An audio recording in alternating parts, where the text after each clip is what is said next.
Muy buenos días, mis queridos hermanos. En esta mañana tan hermosa disfrutamos de la fidelidad de Dios y podemos vivir un día más.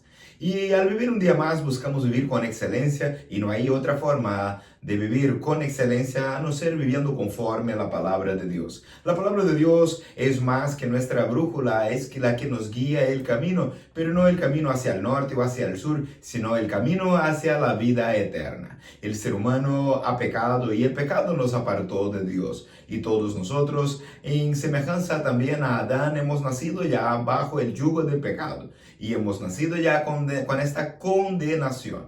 Ahora la palabra de Dios nos dice que Dios no envió a su Hijo al mundo para condenar el mundo, sino que el mundo fuese salvo por él, porque el mundo ya estaba condenado. La condenación es que vino la luz, pero los hombres amaron más a las tinieblas que a la luz. Cuando Jesús estaba caminando en esta tierra, cuando Él se hizo carne y caminando como tú y como yo, como un ser humano, Él hablando a las personas y trayendo la predicación del Evangelio, las buenas noticias de salvación, la palabra de Dios el Padre a la humanidad. Y algunos creyeron en Él, algunos de los judíos creyeron en Él y Jesús les habla. Vemos este relato en el Evangelio según San Juan en el capítulo 8 y los versículos 31 y 32 que quiero meditar con vosotros en esta mañana, que nos dice lo siguiente. Dijo entonces Jesús a los judíos que habían creído en él: si vosotros permaneciereis en mi palabra, seréis verdaderamente mis discípulos y conoceréis la verdad y la verdad os hará libres. Cuando nosotros escuchamos la palabra de Dios, muchas veces la recibimos con alegría, muchas veces nos simpatizamos con el Evangelio y muchas veces hemos encontrado coincidencia con nuestras vidas y parece que de primeras la recibimos, pero luego nos apartamos porque queremos seguir viviendo conforme nos parece bien, seguimos caminando conforme nuestro propio deseo.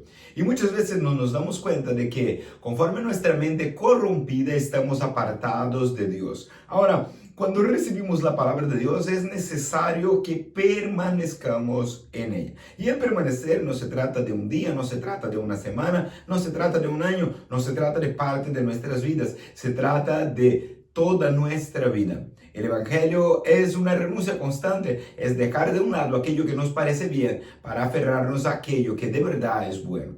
La única forma que nosotros podemos identificar lo que está bien y lo que está mal es cuando contrastamos con la palabra de Dios. La palabra de Dios es la verdad que transforma, la palabra de Dios es la verdad que restaura, que renueva, es la verdad que de verdad nos hace libres. Verdaderamente, dijo Jesús, seremos libres.